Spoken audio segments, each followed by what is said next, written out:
7 o'clock, we'll start. Everybody's ready. I'd like to welcome everybody here tonight, and congratulations to all of you. We're going to go over the agenda for next week's meeting. So, if y'all have any questions, or I go too fast, stop me and slow down, because this is my first too, and I don't know what to do, so. We'll start with, opening court like we always do, and then David Lawler, we've got you down for invocation. No problem. And Mark Presley, we have you down for the pledge. You won't be here.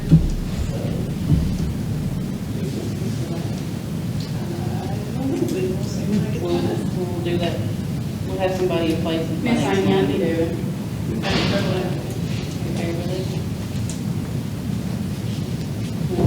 We'll check in with the electronic check-in. We'll do a roll call check-in next week. And then we'll immediately go to election of officers, chairman.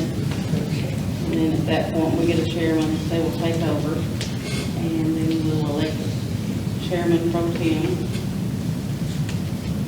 And then you can look over the minutes, y'all got them in your packet. If you see any errors, please get with me and let me know what you see is wrong so I can get it corrected for next week.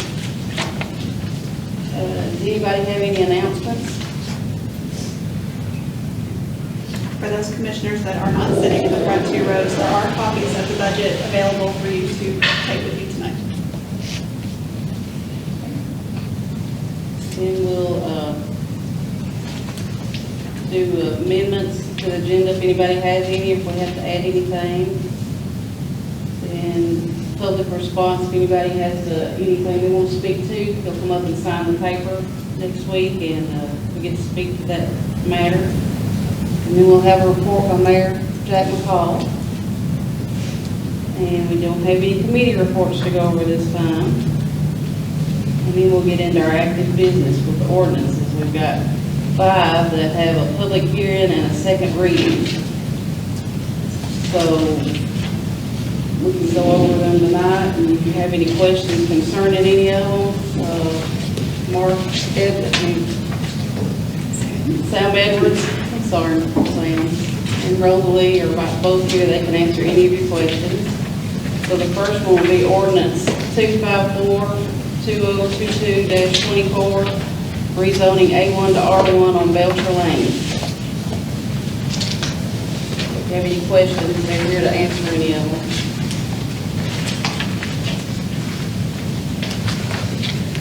Now we'll go on to the second.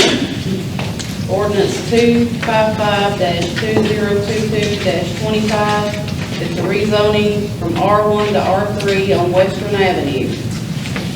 Have a public hearing on that, and then the second reading.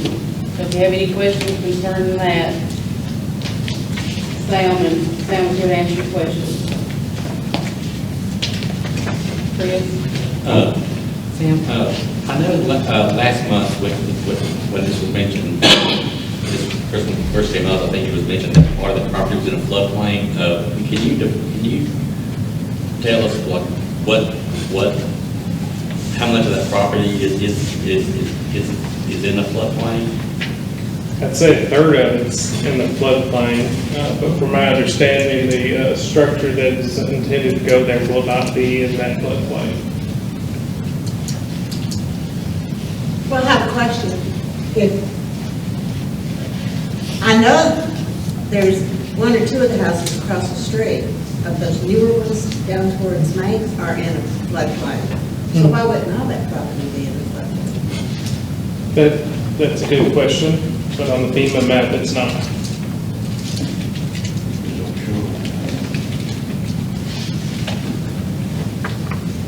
Yes, sir. What is the plan of action for the city to do a sewer system, per se, for all of these apartment complexes? And under the impersonation that there's to be 72 of them, it's going to be a lot of wastewater and sewage. Should be sufficient here in town. It should be sufficient to carry to here in town, as far as taking those homes right there. Are you with the water department? Yes, ma'am. Tommy McFarland, the manager of the utility.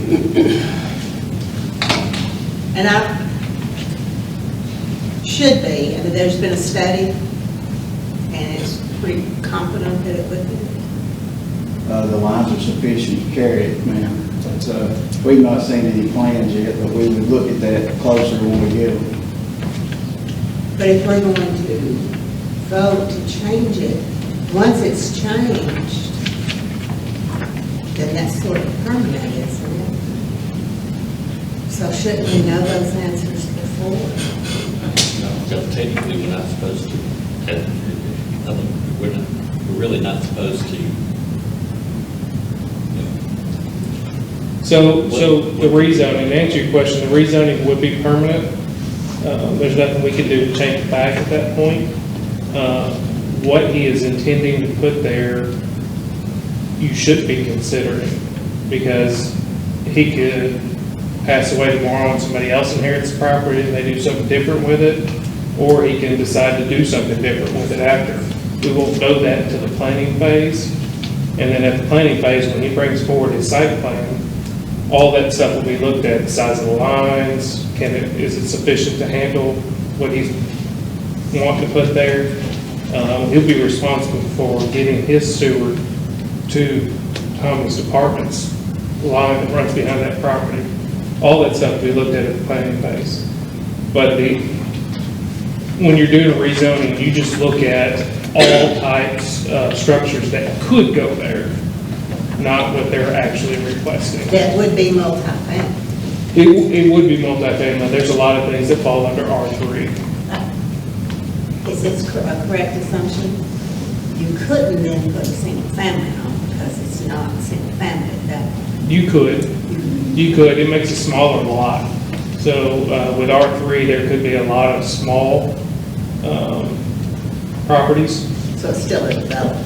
It'd still be a development. But with the flood zone there, it would make it more feasible because of the area that they're actually able to use. So they could chop it up in a bunch of little bitty lots and put everything up towards the street. Is tonight the night that it's decided whether or not? No, ma'am, this is just work session.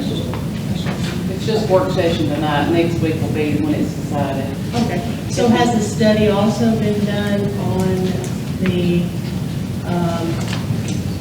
road there, how it can support not much traffic coming in and out, say 2 cars per apartment? So doubling the amount of apartments. I'm thinking I heard something like 72 apartments there. So again, we're at the rezoning phase, but you need to take into account with the rezoning, all the possible outcomes that could come out of it, not what's being requested, but what could happen. The road sizing, the sewer lines, the water lines, all that stuff will be looked at in the planning phase when they request what they're actually planning on doing. Because it is possible, and we would be severely affected if more road was needed. So we have a fence there, and if the road is widened, I don't know really how much road would be required to take away from us if that was to occur. But I'm just wondering how that would affect other properties also.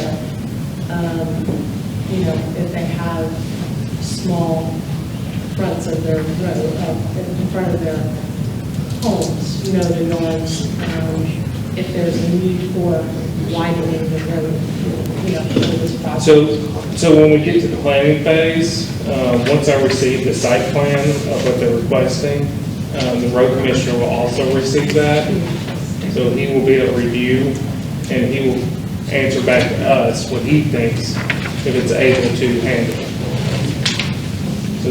So in this process, is it a process where people can come and express, say, concerns for these matters? So at the planning phase, when we get to the plan, hypothetically, if the rezoning passes and they approve it, when the developer comes forward with their plan, It'll go through a review process, and yes, it is an open session. You can come sign up and speak. And next week will be open for you to come.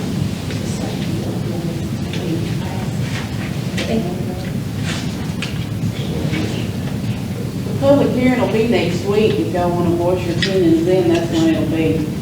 You can come and do that then, if you want to. Did you I have just had a something? question on drainage. Okay, Tommy, I guess that would be you, the director. Water drainage, like Groundwater, okay. because I know that they'd be bringing in dirt, which is understandable, you know, to build up the site area. But right now, there's really not any drainage along the edge of the street, okay, on that side. Because it comes right there and it tries to go down by the fence, by the boot factory, to the back creek, but it also just comes right down, pouring down into the parking lot, right through the front fence of the boot factory dropping down. I would hope that we would see, you know, a drainage system brought through there so that it doesn't all just pour right in on us and they can ride it around to the creek from the road itself. Yes, to my knowledge, there is, or at one time was a drain that ran along that fence to direct water. Of course, it's probably well and overgrown now. But the developers here, during the planning phase, there will be an engineering study on all that. You like we said, next week will be the public hearing for you to speak to all that, okay? There'll be an engineering study done on it, and they'll plan all this drainage, sewer lines, water lines, all that stuff. So, I do have one question. She brought up a good point as far as the road. If they were to have to widen the road and it affects my property, I have a retaining wall because of the drainage that sits in front of, right on the street in front of my house. So if they widen the street on my side, that's gonna have to be moved, and who is gonna pay for that? You don't know, like I said, next week come and voice your opinions on everything before it's voted on, okay? Are we ready to go on to the next one? Next one is ordinance 256-2022-26, rezoning A1 to R1 on Dalton Hollow.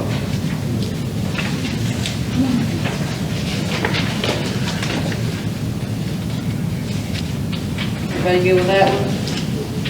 No questions? Going to the next one, ordinance 257-2022-27, to rezoning A1, R1 to R1 for correction on Highway 141.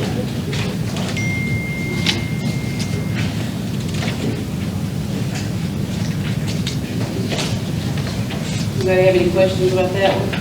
You want to bring it? On to the last one, ordinance 258-2022-28, the rezoning R3 to I1 on Harper's Avenue.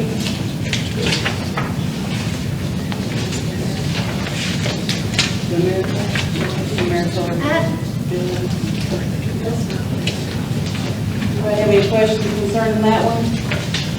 Which one is that? I had a question on one of those. Where Maricola is? that's the one behind Foodland. On Foodland? Behind Foodland. That big lot that's behind Foodland.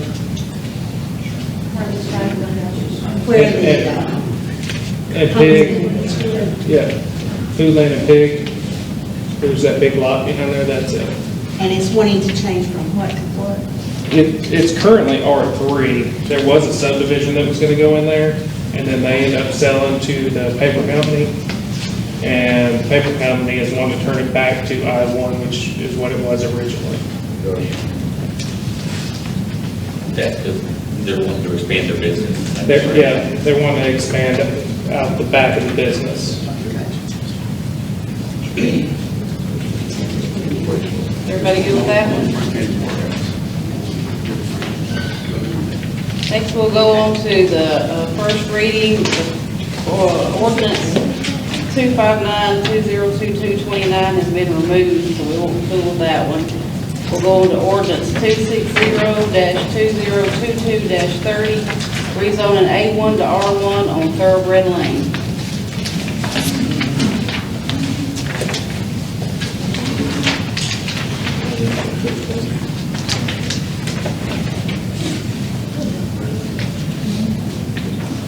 any questions for that one? It'll just be the first reading, and the next month you'll have a public hearing and a second reading. Everybody good? Then we'll go to notaries. At this time, I only have one to add. It'll be Emily Walker. She works with the personal water and sewer department. Anybody have any other business? And we'll go to public comments and hopefully that'll be it.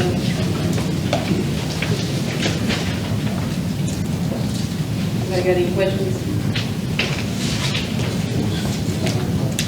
If not, I guess we're adjourned.